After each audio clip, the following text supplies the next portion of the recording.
Waalaikumsalam warahmatullahi wabarakatuh. Bismillahirrahmanirrahim. Alhamdulillahirabbil alamin. Wassalatu wassalamu ala sayyidina Muhammadin wa ala alihi washabihi ajma'in. Amma ba'du. Pertama-tama marilah kita panjatkan puji syukur alhamdulillahirabbil alamin. Kehadirat Allah Subhanahu wa taala yang telah melimpahkan rahmat nikmatnya kepada kita sehingga pada kesempatan pagi hari ini kita dapat mengikuti pengajian kitab Risalatul Mu'awanah dalam keadaan sehat walafiat. Kedua kalinya salawat beserta salam semoga tetap tercurahkan ke hadirat junjungan kita Nabi Muhammad sallallahu alaihi wasallam yang membawa kita minaz zulumati ilan nur aitinul Islam. Hadirin hadirat rahimakumullah.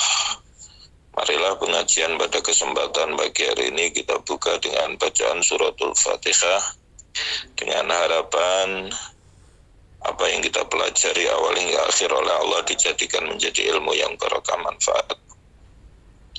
Ala hadhihi niyah wa ala kulli niyatin shalihah. Al-Fatihah. A'udzubillahi minasyaitonir rajim. Bismillahirrahmanirrahim. Alhamdulillah.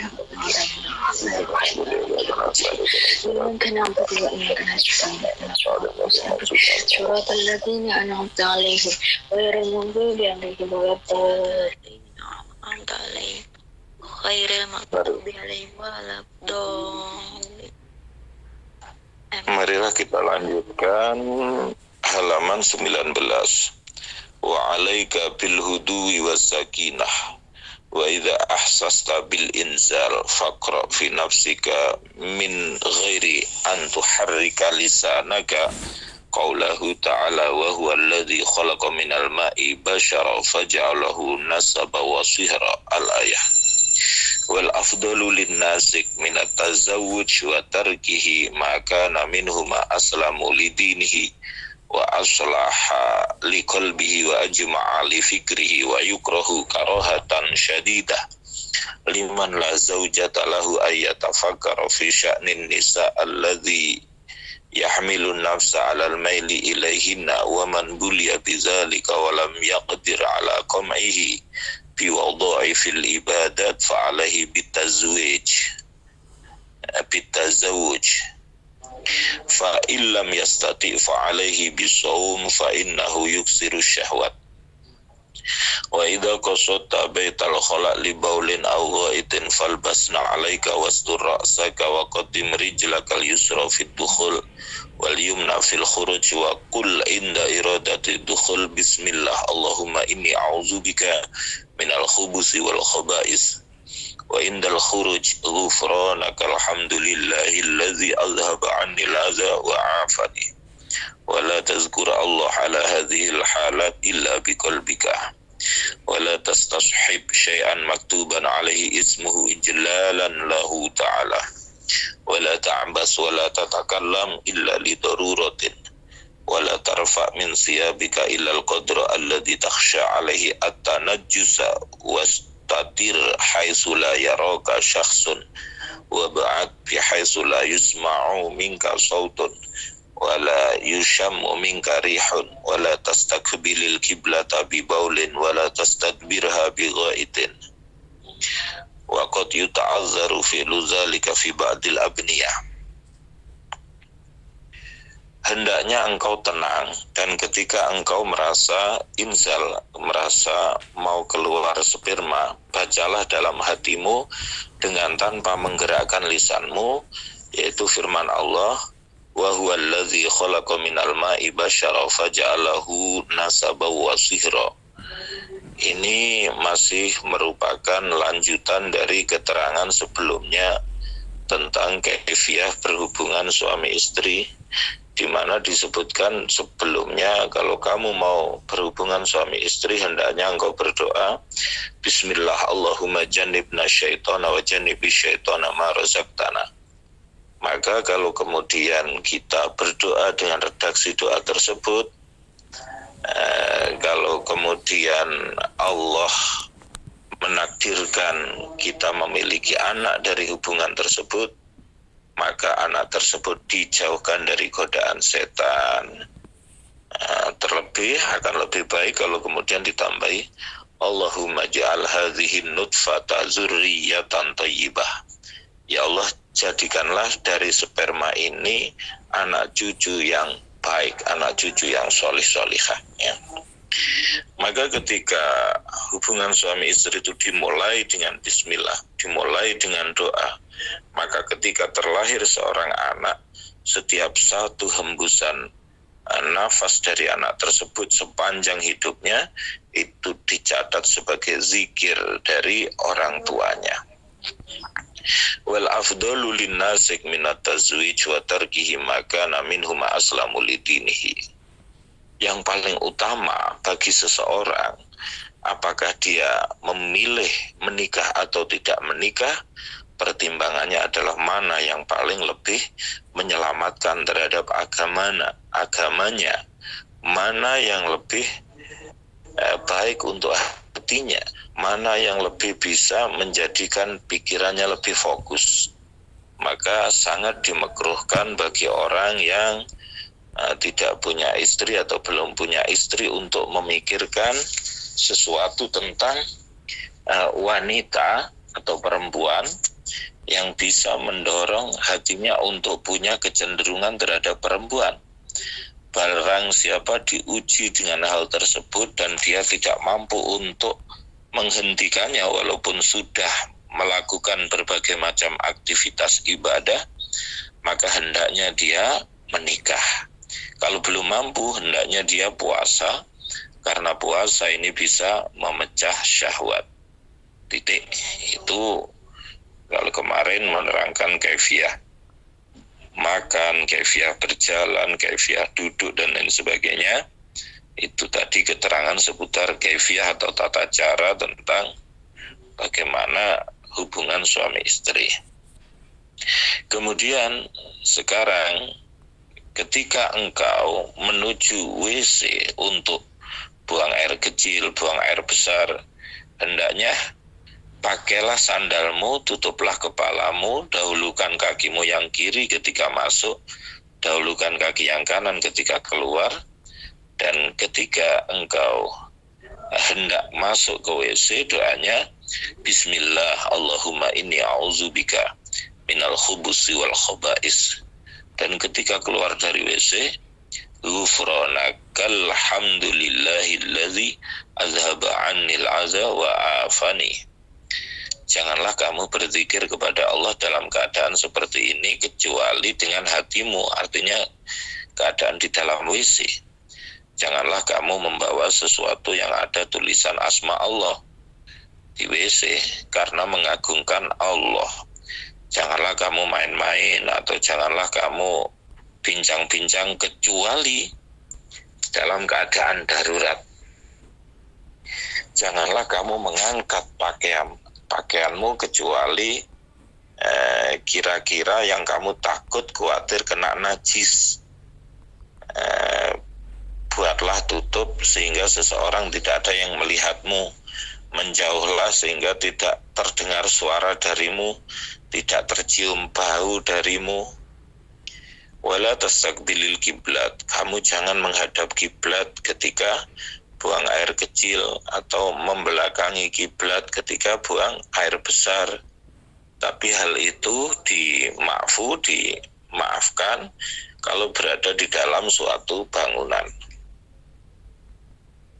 Fayughtafaru lil masyaqqat wa la tabul fil ma'ar rakid wa in kana kasiran illa indal hajat wa la 'alal ardi as-salbati wa la mahabar rih kullu zalika ihtirazan minal baul allazi amatu azabil qabri minhu fa 'alaika bil istibra minhu juhdaka min ghairi khurujin ila haddil waswasah wa yahsulu bitanahnuh wa nitriz zakar wa imraril yadi ala asfalihi birifkin wastanji bil hajar summa bil ma' fa in iktasarta ala ahadihima fal ma'u afdalu wa qaddimil kubul fil ma' wa akhirhu fil hajar wa kul ba'dal istinja Allahumma hassin farji anil fawahish wa tahhir qalbi minan nifaq.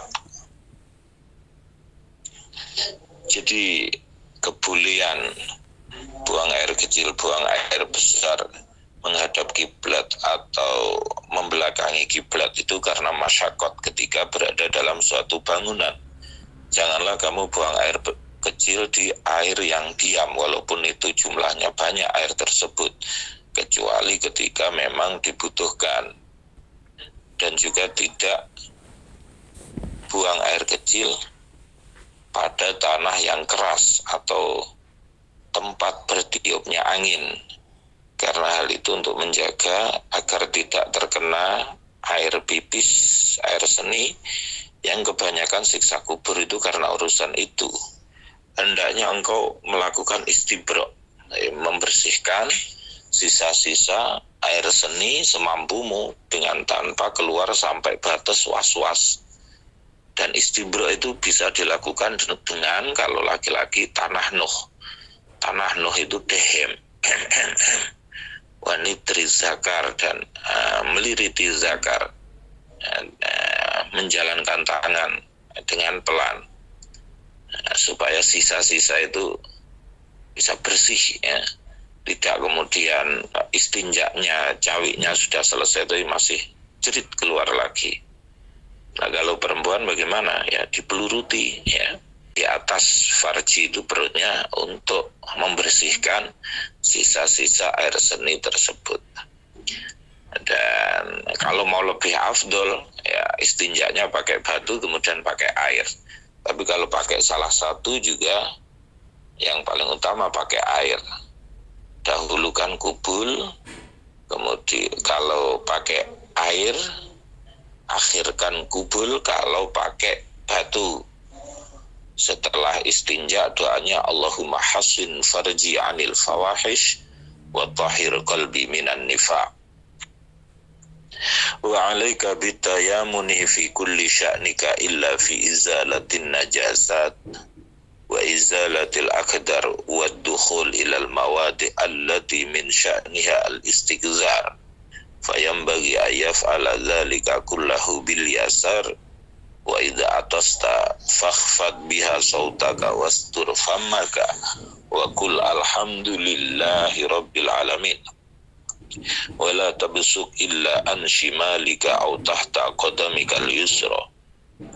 Hendaknya engkau mendahulukan sebelah kanan dalam berbagai macam hal, kecuali ketika engkau membersihkan najis, atau selain itu juga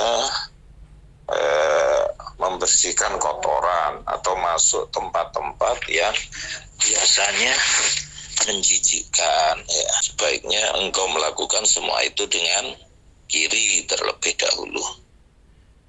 Ketika engkau bersin, tutuplah. Ketika kamu bersin, lirihkan suaranya. Coba antara asyik wastur famaka, tutuplah mulutmu, ucapkan alhamdulillahi rabbil alamin. Janganlah kamu meludah kecuali ke arah kiri atau di bawah kakimu yang kiri.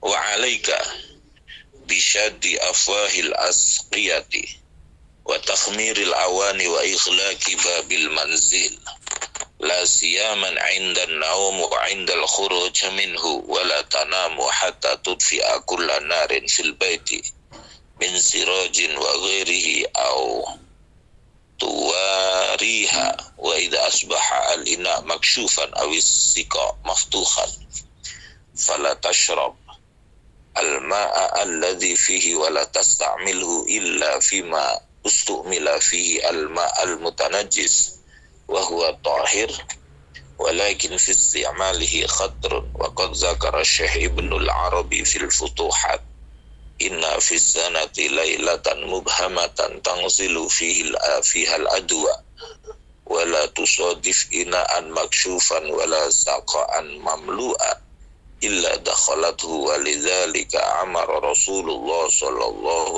alaihi wasallam bisyaddil asqiyati wa takhmiril aniyati wa idza lam tajid ma tughati bihi al-ina faj'al alaihi audan wazkur ismallah wa tawakkal 'ala Allah bisyadil askiyati wa takhmiril aniyati wa idza lam tajid ma tughati bihil ina faj'al alaihi audan wazkur ismallah wa tawakkal 'ala Allah innallaha yuhibbul mutawakkilin. Hendaknya engkau menutup wadah air atau wadah-wadah yang lain, menutup pintu rumah terlebih ketika mau tidur atau ketika mau keluar rumah.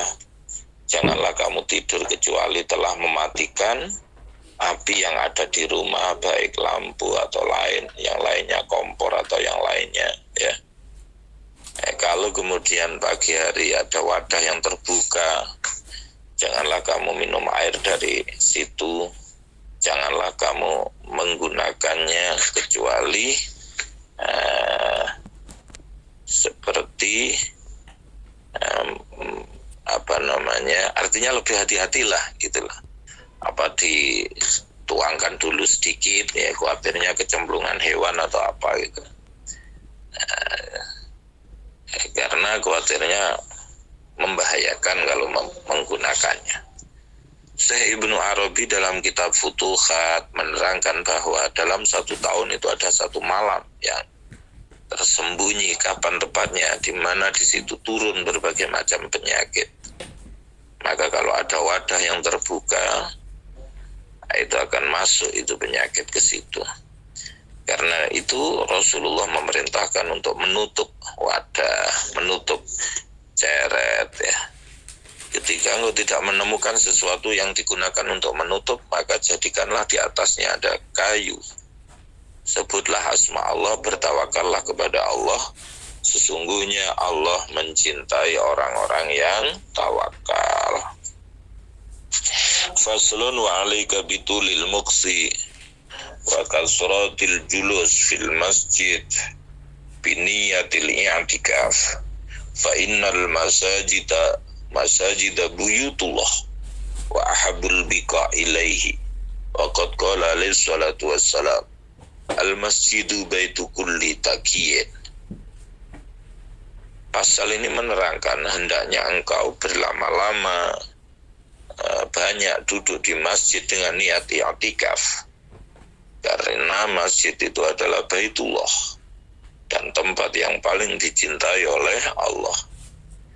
Rasulullah SAW bersabda, masjid itu adalah rumahnya setiap orang yang bertakwa. Rasulullah SAW bersabda, ketika engkau melihat seseorang kok membiasakan hadir di masjid, maka saksikanlah bahwa dia adalah orang yang beriman. Allah Ta'ala berfirman, innama ya'muru masajidallahi man amana billahi wal yawmil akhir. Sesungguhnya yang meramaikan masjid adalah orang-orang yang beriman kepada Allah dan hari akhir. Wa'adahu alaihi salam fi sabah alladhina yuzilluhumullah bizilli arshihi yawma la zilla illa zilluhu faqala rajulun qalbuhu mu'allakun bil masjid idha kharaja minhu hatta ya'uda ilaihi. Dan Rasulullah memasukkan orang yang meramaikan masjid dalam 7 orang yang senantiasa dinaungi oleh Allah dengan naungan arasnya Allah. Di hari tidak ada naungan kecuali naungan Allah. Rasulullah bersabda, yaitu seseorang yang hatinya selalu terkait dengan masjid ketika dia keluar dari masjid sampai kembali ke masjid. Tapi hendaknya engkau duduk di masjid dengan penuh adab, dengan penuh memuliakan, tidak ngomong yang berlebihan, terlebih membicarakan sesuatu yang diharamkan. Jika engkau hendak membicarakan urusan duniawi, hendaknya di luar masjid. Janganlah kamu menyibukkan diri di masjid kecuali hanya dengan ibadah, karena masjid itu memang dibangun untuk digunakan ibadah kepada Allah. Allah berfirman fi buyutin adinallahu ayyurfa wa yuzkara fiha ismuhu sampai wallahu yarzuqu may yasha bighairi hisab. Ketika engkau masuk masjid, maka dahulukan kakimu yang kanan, ucapkan bismillah wassalatu ala rasulillah. Allahumma ighfirli dzunubi waftah li abwaaba rahmatik. Janganlah kamu duduk sampai kamu sholat 2 rakaat, yaitu rakaat tahiyatul masjid. Jika tidak memungkinkan untuk sholat, maka ucapkan 4 kali subhanallah walhamdulillah wala ilaha illallah wallahu akbar. Ketika engkau keluar dari masjid, dahulukan kaki kiri, kemudian berdoalah Allahumma ighfirli dzunubi waftah li abwaaba fadlik. Bisa ditambah ya'udzubillahi minasyaitonirrajim wa junudihi. Ketika engkau mendengar azan, ucapkan seperti perkataan muadzin kecuali ketika hayya 'alas shalah hayya 'alal falah. Jawablah dengan la haula wala quwwata illa billah. Dan juga ketika lafaz as-shalatu khairum minan naum, jawablah shadaqta wa barirta. Ketika engkau usai menjawab muadzin, maka bacalah sholawat Nabi, kemudian berdoa Allahumma rabba hadhihi da'wati tammah wassalatil qa'imah ati Muhammadanil wasilata wal fadilah wab'athu maqama mahmudan allazi wa'adatah. Perbanyaklah berdoa di antara azan dan iqamat, karena Rasulullah Shallallahu Alaihi Wasallam bersabda, ad-du'a bainal azanain la yuraddu. Doa di antara azan dan iqamat itu tidak tertolak. Di antara doa yang warid, yang terlaku pada waktu ini adalah Allahumma inni as'alukal afiyah fid dunya wal akhirah. Ya Allah, aku memohon kepadamu keselamatan di dunia dan akhirat. Wa qad warada al-hisu fi sunnati ala hadza ad-du'a fi ghairi hadza al-waqt fa 'alaika bihi fa innahu min ajma'il ad'iyati wa afdaliha. Dan ada motivasi dalam hadis untuk berdoa dengan redaksi doa ini walaupun tidak di antara azan dan iqamat.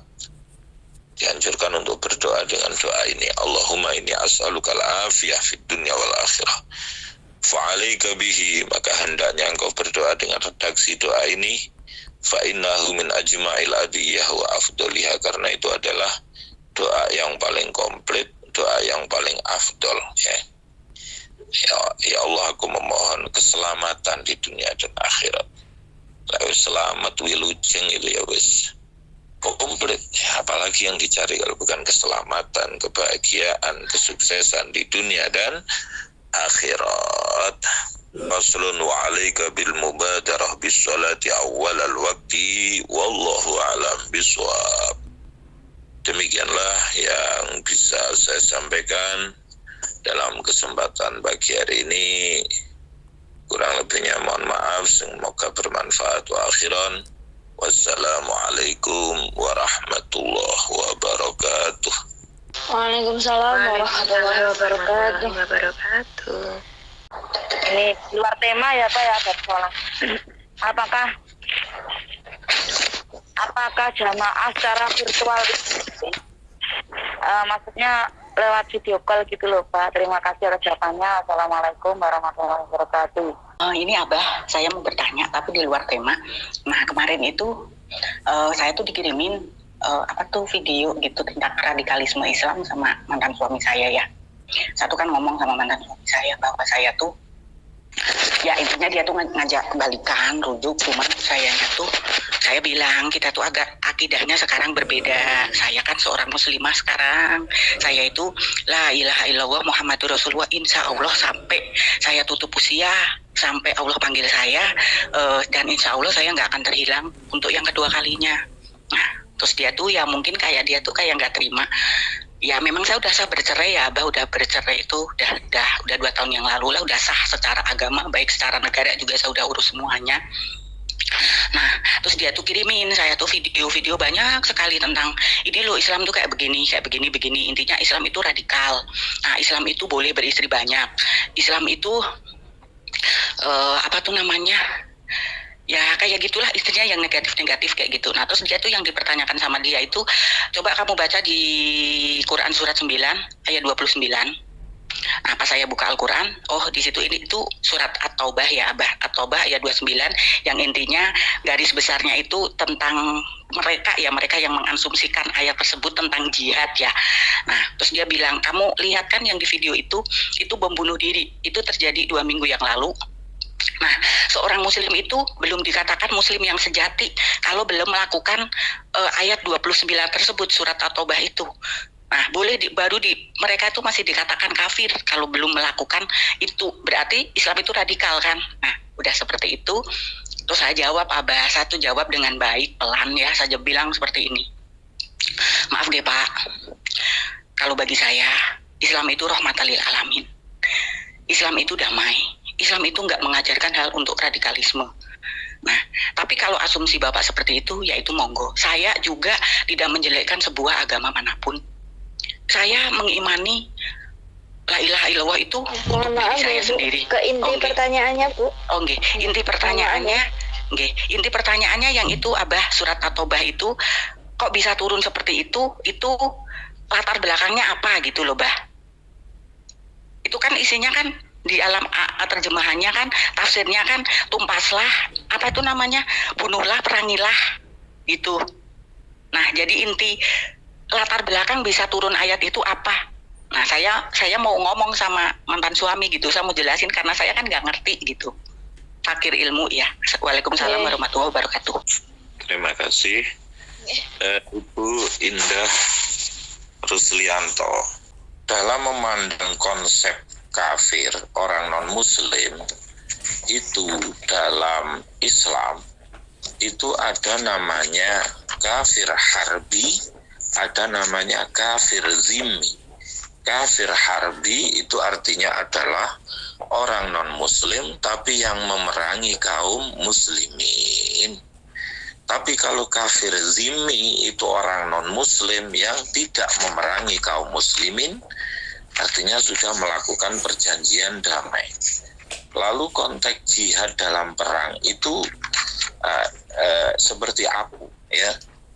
Artinya begini, orang kafir, orang non-muslim yang diperangi dalam konteks Islam itu ketika dia memerangi atau menyerang kita. Tapi kalau kemudian mereka tidak memerangi kita, kita juga tidak boleh memerangi mereka. Karena Rasulullah bersabda, man aza zimmiyan faqad azani. Barang siapa menyakiti atau mengganggu kafir zimmi, sama halnya dia akan menyakitiku atau menggangguku, ya itu. Maka itu konteksnya adalah dalam konteks perang, tidak dalam kondisi aman terus suruh bunuh orang kafir ya. Kalau kemudian yang ditunjukkan adalah bom bunuh diri dan lain sebagainya, ini biasanya adalah keliru dalam pemahaman ya. Misalnya yang sering digunakan oleh kelompok radikalis itu adalah wa man lam yahkum bima anzalallah fahuwa minal kafirin. Barang siapa yang tidak berhukum dengan hukumnya Allah, maka dia tergolong orang kafir ya. Mereka menganggap Indonesia ini karena bukan negara Islam, mereka menganggap itu kafir, demokratis itu kafir, versi kaum radikalis ya itu. Padahal muassis atau the founding father, pendiri negeri ini luar biasa untuk mendialogkan Islam dan keindonesiaan ya. bagaimana tidak ya, negeri yang majemuk bisa bersatu seperti ini ya, sehingga semua bebas menjalankan ajarannya ya. Karena dulu ketika BPUPKI, Badan Persiapan untuk Kemerdekaan Indonesia itu berembuk, itu ada kelompok nasionalis, ada kelompok Islam, ada kelompok non-Muslim, Maramis ya. Maka ketika negeri ini mau dijadikan negeri Islam, Indonesia Timur tidak mau, akan memisahkan diri. Kalau kemudian dibuat negeri nasionalis, sekuler, maka kelompok Islam tidak mau karena Islam mayoritas. Lalu akhirnya dicarikan jalan tengah yang bisa menaungi kemajemukan tersebut. Apa? Negara Kesatuan Republik Indonesia, Pancasila, Bhinneka Tunggal Ika, ya, Undang-Undang 45 itu untuk menaungi. Dan itu sudah didialogkan oleh pendahulu-pendahulu kita, ada Kiai Hasyim Asy'ari dan lain sebagainya. Ya, itu sudah didialogkan, ya. Maka memang ya media itu banyak mendiskreditkan, menyudutkan Islam dengan berita-berita miring ya, berita-berita negatif tentang Islam ya. Pesantren kami setidaknya 2 kali dikunjungi oleh anak-anak muda dari Korea ya, dari Korea. Mereka mengatakan, oh ternyata Islam tidak seperti yang kami lihat di media ya. Ternyata Islam damai ya, itu. Semoga bisa dipahami Ibu, nanti kalau belum jelas bisa ditanyakan. Jadi memang Islam yang sempalan itu ada, artinya Islam itu ada yang tatoruf yamin, ada yang tatoruf shimal. Tatoruf yamin yaitu ekstrim kanan, ada yang tatoruf shimal yaitu ekstrim kiri. Ekstrim kanan yang letterlek dalam memaknani ayat Al-Quran. Ekstrim kiri justru liberal ya, yaitu longgar tapi kelonggaran gitulah.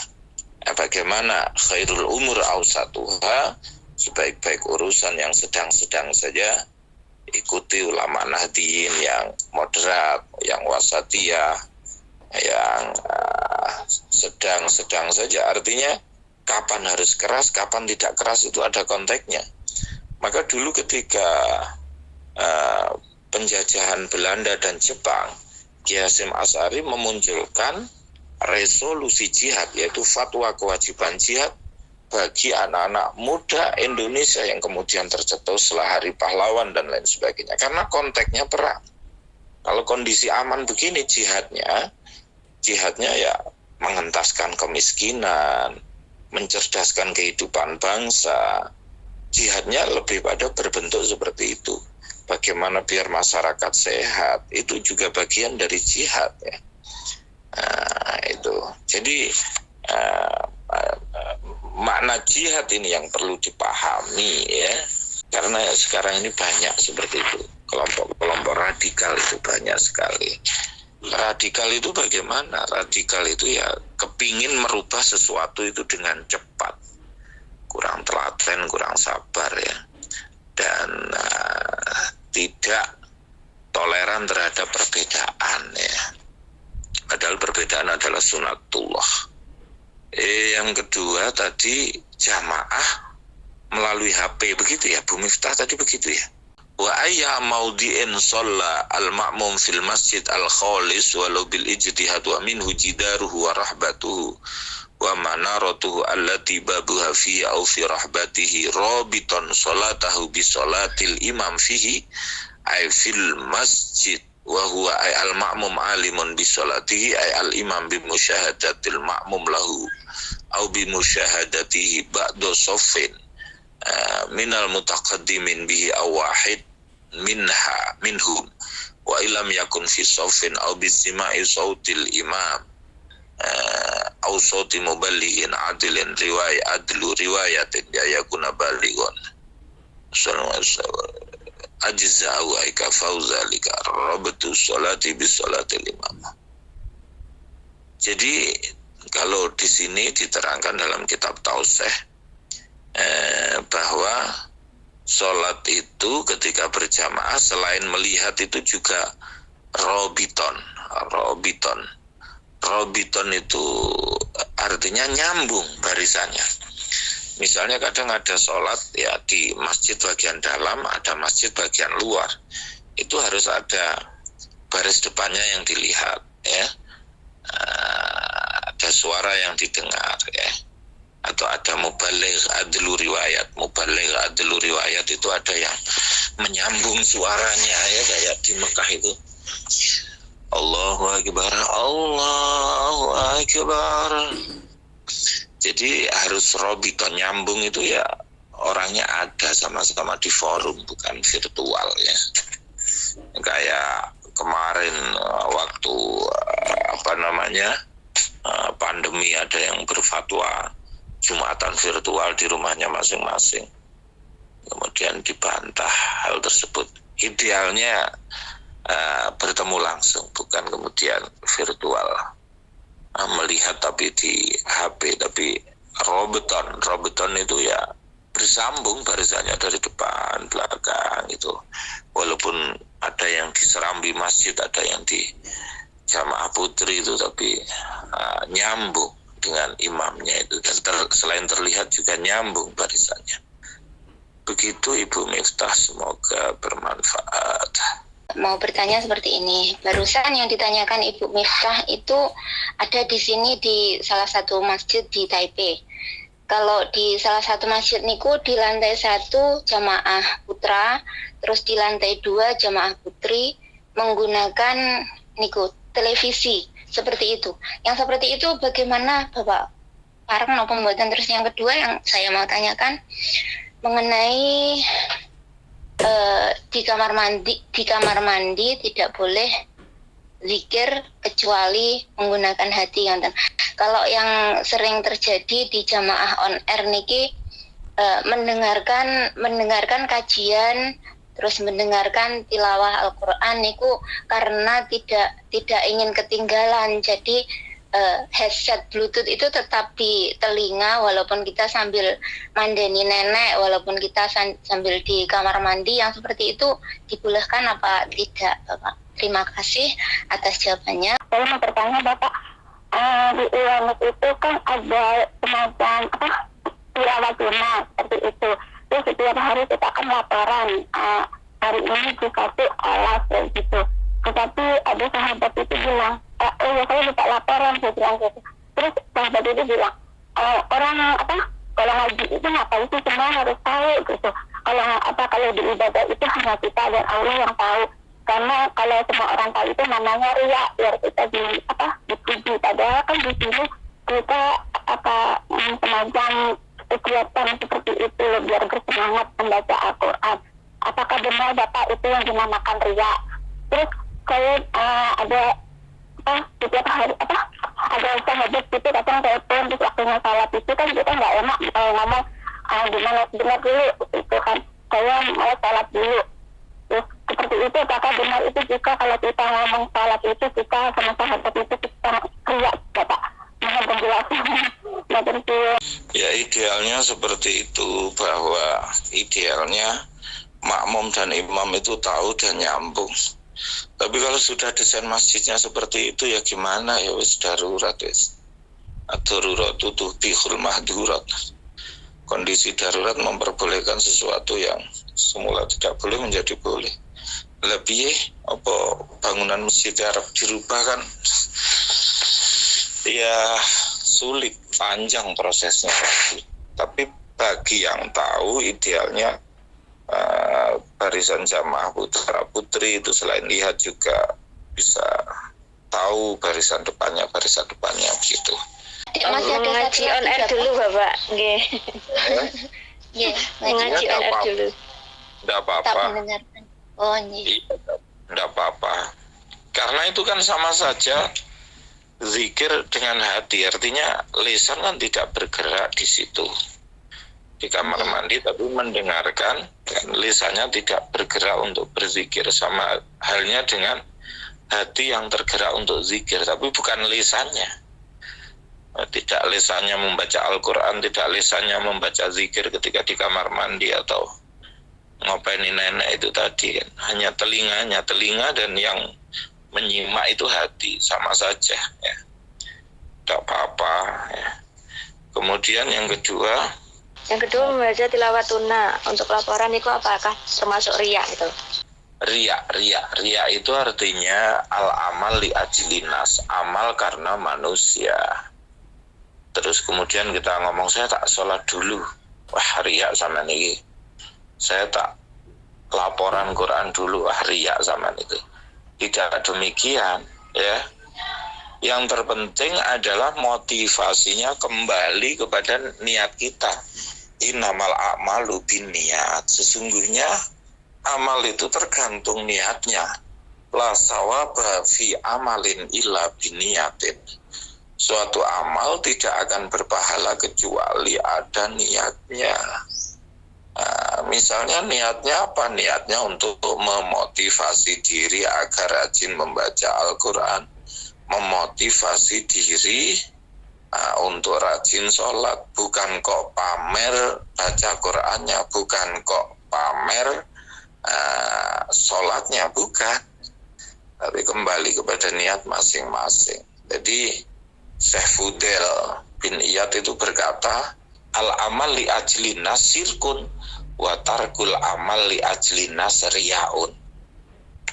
Amal karena manusia syirik, meninggalkan amal karena manusia itu riya ya. Misalnya ya, kamu kok enggak sholat di barisan depan ya, kamu kok enggak sholat di barisan depan, alah tidak mau aku nanti daripada riya, ya itu riya, malahan ya. Itu ya, kembali kepada motivasinya masing-masing.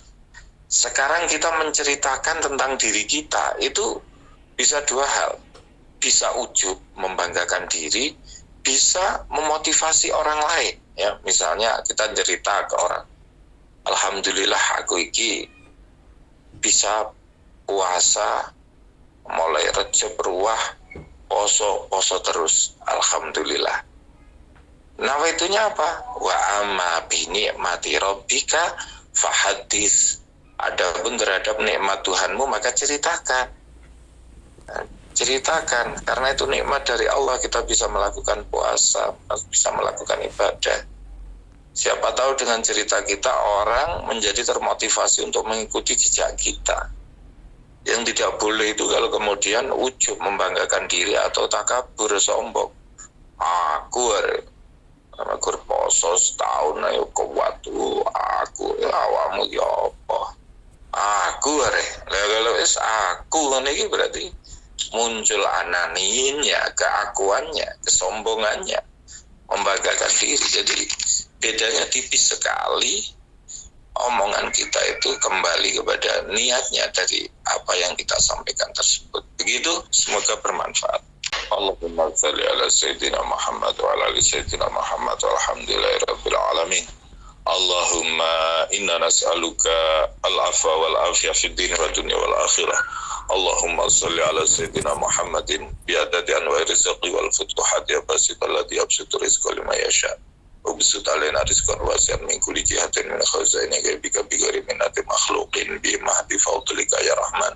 Allahumma lakal hamdu syukran wa lakal manfa'atan. Allahumma dhif bina fi taysir fi kulli asir. Fa inna taysira kulli asir alaka yasir, nas'aluka dzikra wal ma'afata fi dunya wal akhirah. Allahumma barik lana fi auladina wa talamidina tumidatina wa la tadurhum wa fikum li ta'atika wa ta'ati rasulik wa rzuqni birahum. Allahumma ighfir lana dzunubana wal walidayna warhamhuma kama rabbayana shaghira. Rabbana atina fid dunya hasanah wa fil akhirati hasanah wa qina adzabannar. Subhana rabbika rabbil izzati amma yasifun. Wassalamun ala al-mursalin walhamdulillahi rabbil alamin. Bi barakatihi. Bismillahirrahmanirrahim. Alhamdulillahi rabbil alamin. Rahmanir rahim, maliki yaumiddin. صراط الذين أنعمت عليهم غير المغضوب عليهم ولا الضالين